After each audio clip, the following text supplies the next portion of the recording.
Hello friends, मैं आयुष। मैं आप सबका इस ज्ञान गंगा यूट्यूब चैनल पे स्वागत करता हूँ। देखिए, हम पढ़ रहे थे हिस्ट्री और हिस्ट्री ही अभी कंटिन्यू कर रहा हूँ। कल मैं आपको बता भी रहा था कि बौद्ध धर्म और जैन धर्म के बारे में जो चीज़ें बची हुई है मैं उसको बताऊँगा। आज बेसिकली इस क्लास में आप पढ़ेंगे स्तूप के बारे में। स्तूप क्यों बनाया गया, स्तूप क्या होता है, स्तूप की प्रासंगिकता वर्तमान में कितनी बची है और स्तूप कहाँ कहाँ बनाया गया है। ठीक है, तो ये सारे चीज़ हम पढ़ेंगे। ठीक, साथ साथ आप देखेंगे थोड़ा बहुत मूर्ति कला के बारे में और नई धार्मिक परंपराओं के बारे में।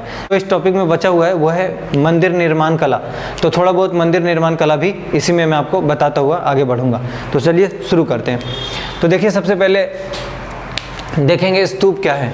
देखिए, सबसे पहले मैंने बताया ना कि आपको स्तूप पढ़ना है। तो स्तूप क्या है, स्तूप कैसे बना, स्तूप क्यों बनाया और स्तूप किसने बनाया, साथ साथ इसकी प्रासंगिकता की बात करेंगे।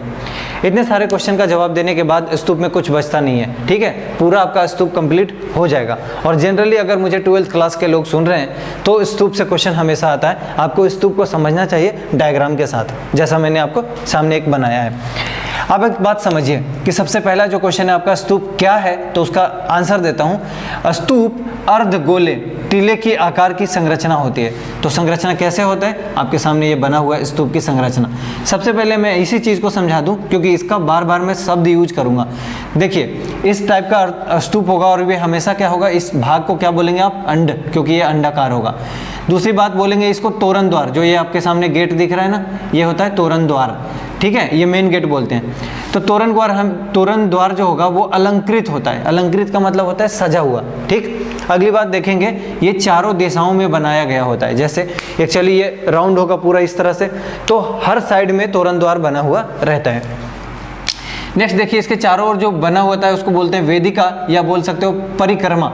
इसका मतलब क्या करते हैं लोग, यहाँ पे आकर दक्षिणावर्त परिक्रमा करते हैं। इसका चारों ओर इस तरह से रोटेट होते हैं, घूम रहे होते हैं। ठीक है, इस भाग को क्या बोलेंगे, हर्मिका बोलते हैं। तो हर्मिका क्या है, देवताओं के घर का प्रतीक है। इसका मतलब जो कुछ भी अवशेष रखी जाती थी वो इसी हर्मिका में रखा जाता था और इसे पवित्र माना जाता था। ठीक है, नेक्स्ट देख रहे होंगे एक 3 छल्ला दिख रहा होगा, इसी को बोलते हैं ये छत्र। ठीक है, साथ साथ जो एक डंडी दिख रहा होगा इस तरह से रखा हुआ, इसी को बोलते हैं यष्टि। तो अब आप समझ गए इसके भाग क्या क्या है। अगर कभी भी क्वेश्चन मेंस के स्तर पे लिखना है तो बकायदा आपको इसी तरह से लिखना चाहिए। अब एक बात समझिए, दूसरी चीज क्या बोल रहा है कि पवित्र बौद्ध अवशेषों को रखने हेतु निर्माण किया गया था। और मैं अभी आपको बताया कि पवित्र बौद्ध जो अवशेष होते थे वो हर्मिका में रखा जाता था। क्लियर। अगली बात देखेंगे, कभी बौद्ध प्रार्थना स्थल भी होता था। इसका मतलब बौद्ध के जो लोग थे, प्रार्थना स्थल का मतलब होता है वहां पे जाकर पूजा पाठ का काम किया करते थे। ठीक है, अगली बात देखिए, गुंबद के आकार का बौद्ध स्मारक होता था, उसी को क्या कहते हैं, सीधा सीधा स्तूप। क्लियर। तो स्तूप के बारे में इतनी सारी चीजें आपको मिल गया। दूसरी बात, स्तूप कैसे बनाए गए थे, अर्थात उसका संरचना कैसा था। देखिए, कैसे बनाए गए थे और कौन बनाने वाला है, इन दोनों का आंसर इसमें छुपा हुआ है। देखिए, धन दान कर स्तूप बनाया जाता था। कौन धन देता था, धन का मतलब पैसा।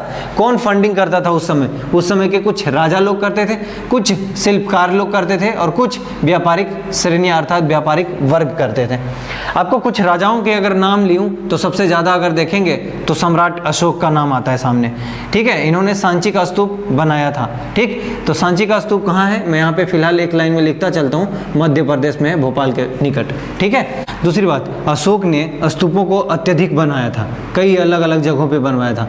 ये इसका स्रोत क्या है, कहाँ से पता चलता है, तो अशोक वदान से पता चलता है, जो कि एक बौद्ध ग्रंथ है, इसमें लिखा हुआ ये बात। ठीक, अगली बात देखेंगे कि स्तूप क्यों बनाए जाते थे। तो उसका आंसर मैं दे रहा हूँ कि बुद्ध के अवशेष रखे जाते थे। तो बुद्ध के अवशेष रखे जाने के कारण स्तूपों का निर्माण किया जाता था। ठीक, दूसरी बात देखेंगे, अवशेष में क्या रखे जाते थे, तो कुछ अस्थियां, कुछ प्रयुक्त, उनके द्वारा प्रयुक्त सामग्री, ये सारी चीज़ों को रखा जाता था। नेक्स्ट देखेंगे तो पवित्र माना जाता था ये बहुत ज़्यादा। ठीक है, किसको पवित्र मानते थे, स्तूप को पवित्र मानते थे। अगली बात देखेंगे कि स्तूपों की खोज। तो स्तूपों की खोज का मतलब कि कहाँ कहाँ स्तूप है। तो बेसिकली अगर आप देखेंगे कि स्तूप कहाँ कहाँ है, तो पहली बात आपको बताता हूँ, सांची का स्तूप। ठीक है, अभी आपको बता दिया सांची का स्तूप कहाँ है और इसकी खोज कब हुई थी, 1818 में हुई थी। ठीक है, तो सांची का स्तूप आपके दिमाग में होना चाहिए कि 1818 में खोज हुई। अभी भी है ये, इसका मतलब इसकी प्रासंगिकता है। तो आपको पता होगा कि 200 रुपये के करेंसी जो अभी हमारा नोट है उसके ऊपर सांची का स्तूप बना हुआ है। हो सके तो आप चेक कर कर सकते हैं, ये आपको देखने को मिलेगा। ठीक, क्या मैं बोल रहा हूँ, 200 रुपये के नोट पे होंगे। दूसरी बात देखेंगे अमरावती स्तूप, तो ये अभी नहीं है, मतलब ये नष्ट हो चुका है। इसका कब मिला था, ये 1776 में मिला था। ठीक है, देखिए जब मंदिर निर्माण का कार्य हो रहा था उसके बगल में, तो उसके चलते वहाँ पे खुदाई हो रही थी, उसी के चलते वहाँ पे अवशेष मिला देखने के लिए। किसका अवशेष, अमरावती का। तो इससे पता चलता है कि अमरावती का स्तूप था, किंतु अब नहीं है। अगली बात देखेंगे चैत्य क्या होता है। 100 दाह के बाद शरीर के कुछ अवशेष टीलों पर सुरक्षित रख दिए गए। अगली बात बोल रहा है कि अंतिम संस्कार से जुड़े ये टीले चैत्य कहलाता था। ठीक है, दूसरी बात देखेंगे कि बुद्ध से जुड़ी जगहों को भी वर्णन किया गया है इन टीलों के पास। क्या चीज़ का, जैसे लुम्बिनी जहाँ पे उनका जन्म हुआ था, गया जहाँ पे ज्ञान की प्राप्ति हुई थी, सारनाथ जहाँ पे पहली बार गौतम बुद्ध ने उपदेश दिए थे। ठीक है, दूसरी बात देखेंगे कुशीनारा वो जगह जहाँ बुद्ध की मृत्यु हुई थी, अर्थात महापरिनिर्वाण की प्राप्ति हुई थी। ठीक है, अगली बात देखेंगे तो मूर्तिकला की कुछ संबंधित कुछ बातें आपको जानने को मिलेगा। तो मूर्तिकला क्या है और मूर्तिकला में क्या क्या पॉइंट्स बनेंगे आपके सामने, वो बताता हूँ। देखिए सबसे पहला चीज़ है चारण चित्र। इसका क्या मतलब हुआ चारण चित्र का, कपड़ों या कागजों पर बने हुए चित्र को चारण चित्र कहते थे। ठीक है, ये कई बार पूछ लिया जाता है कि चारण चित्र क्या है, क्या आप बता पाएंगे। ठीक है, दूसरी बात देखिए, ये उपासना का प्रतीक माना जाता था। कैसे, कुछ बिंदुओं से मैं आपको बताता हूँ। पहली बात बोल रहा है कि बोधि वृक्ष की पूजा की जाती है, इसका मतलब बुद्ध की ध्यान का प्रतीक है बोधि का वृक्ष। स्तूप की पूजा, तो देखिए स्तूप की पूजा क्यों होती है, क्योंकि महापरिनिर्वाण का प्रतीक माना जाता है स्तूप की पूजा, और महापरिनिर्वाण का मतलब होता है बुद्ध की मृत्यु। ठीक है, ये बात समझ पा रहे हैं। अगली बात देखेंगे धर्म चक्र प्रवर्तन। इसका क्या मतलब हुआ, सारनाथ में दिए गए पहले उपदेश को धर्म चक्र प्रवर्तन से माना जाता है। नेक्स्ट देखिए लोक परंपराएं। क्या होता है लोक परंपराएं, उसमें एक सबसे पहले मिलता है आपको पढ़ने के लिए साल भंजी का। ये क्या होता है, तोरण द्वार के पास पेड़ पकड़कर झूल रही कुछ स्त्री का पिक बनाया जाता था, फोटोज बनाया हुआ है, उसी को तो बोल रहे तोरण द्वार। समझ पा रहे हैं, जो गेट आपको बताया था। मूर्ति सिर्फ त्याग और तपस्या से जुड़ी नहीं थी, बल्कि मूर्तियों से बहुत कुछ ज्ञान की प्राप्ति होती थी। नेक्स्ट देखेंगे कि स्त्री के छू देने से ही वृक्षों में फल फूल लगने लगते थे। ऐसी कुछ बातें कथाओं में प्रचलित है। ठीक है, अगली बात बोल रहे कि कई स्तंभों पर सर्प भी दिखाया गया है। मतलब जब स्तंभ बना हुआ होता था तो वहाँ पे कई जगह सांप का चित्र दर्शाया हुआ है, दिखाया हुआ है। ठीक, कुछ जानवरों का भी चित्र बनाया गया था। जैसे देखेंगे तो हाथी, घोड़ा, बंदर, गाय, बैल, इन सारी चीज़ों का भी डायग्राम आपको मिलेगा देखने के लिए। तो ये सब लोक परंपराओं से जुड़ा हुआ बात है।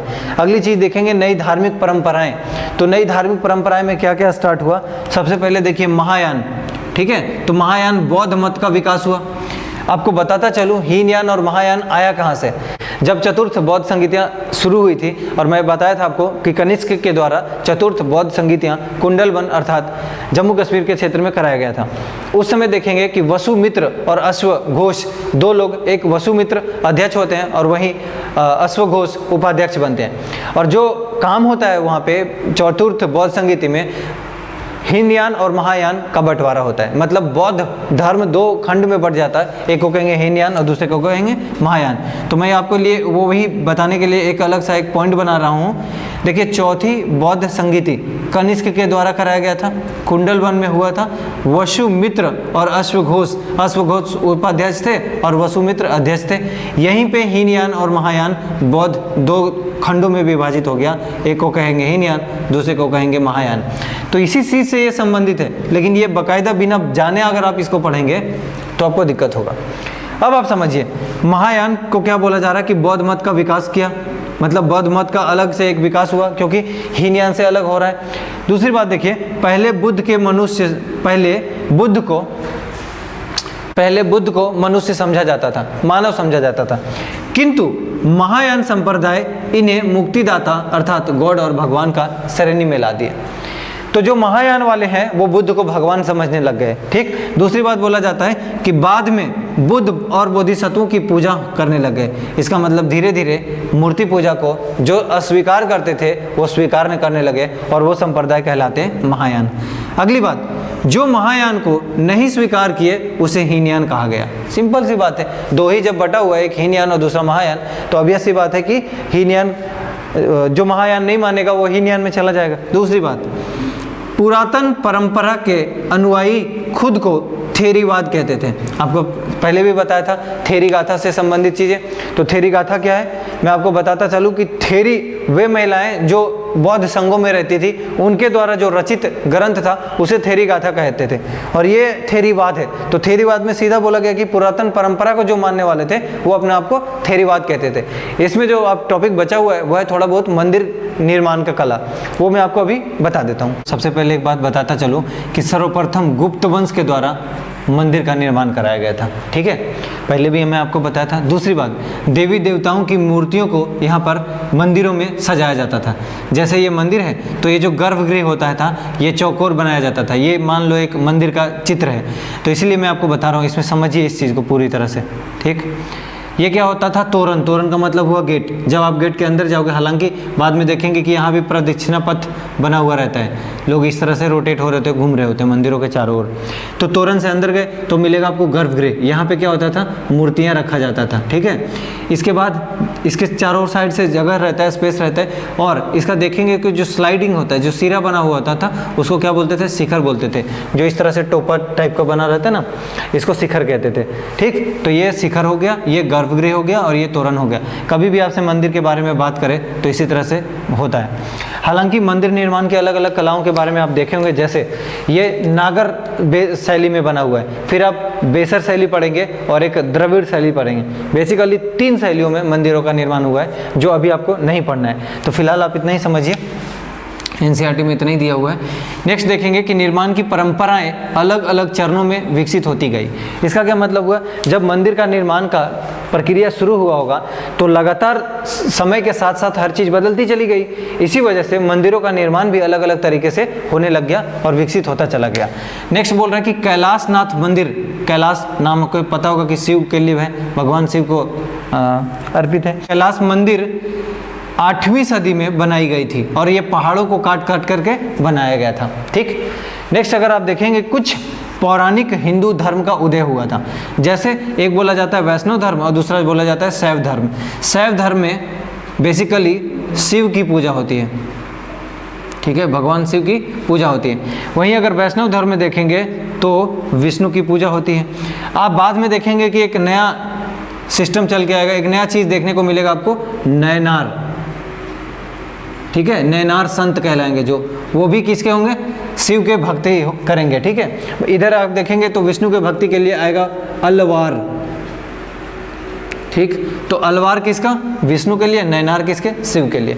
ठीक, अगली बात देखिए, बाद में क्या होता है, वैष्णव परंपरा के 10 अवतार होते हैं, और ये 10 अवतार क्यों बनाए जाते हैं, क्यों बना, बोला जाता है कि विश्व की सुरक्षा के लिए नए नए अवतार विष्णु का होता रहा। ठीक है, इसीलिए बोला जाता है कि 10 अवतार हैं। ठीक, तो मेरे तरफ से ये चैप्टर समाप्त होता है। अब तक जो एंशिएंट का हिस्सा था वो मैंने पूरा पढ़ा दिया।